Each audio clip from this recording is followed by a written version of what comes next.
Mi nombre es Roberto Saavedra.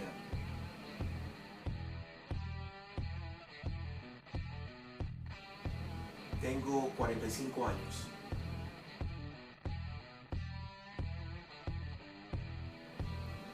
¿Por qué la guitarra?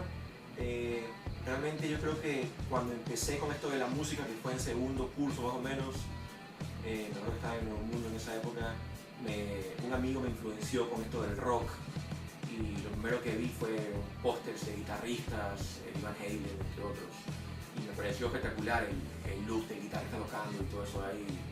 Entonces creo que eso me prendió un poco el foco a lo de la guitarra, básicamente. Esto del look rockstar.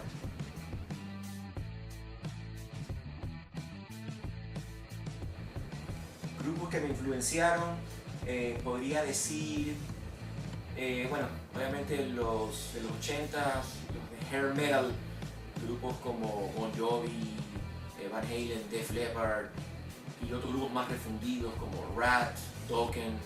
Esos fueron grupos que me hicieron pues meterme en esto de tocar en un grupo de música y querer tocar guitarra mejor y inventar canciones nuevas y todo eso.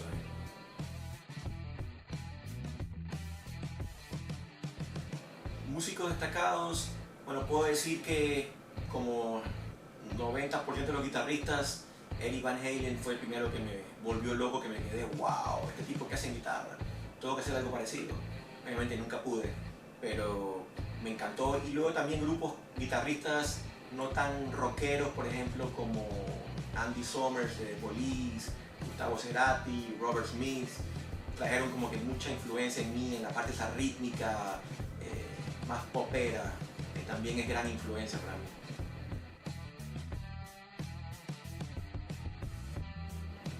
Canción favorita, realmente son tantas canciones que me gustan y que me inspiran, que realmente no sabía cuál decirme. Hay tantos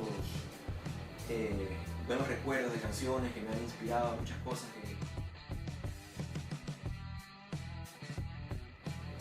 Género favorito, originalmente podría decir que es el rock, ese glam, el hard rock, todos esos Bon Jovi, Poison, Def Leppard, todos esos grupos de ahí, porque realmente de ahí vengo, de ahí básicamente nació mi interés por la música. Sin embargo, con el tiempo también empezó a tocar la música pop, la invasión británica, como lo que es Depeche Mode, Erasure, todos esos grupos, grupos pop como, no sé, pues, Front 242, en general un grupos así. Y también puedo aceptar que me encanta la música, por ejemplo, salsa. Me gusta la salsa, sobre todo la salsa tipo Jerry Rivera, Rey Ruiz, Oscar de León. No puedo negar, esa música me encanta. Así es como que decir un género en especial, tengo que decir que tampoco tengo algo muy en piedra realmente. Y recomiéndanos y suscríbete. Básicamente, clic, suscríbete.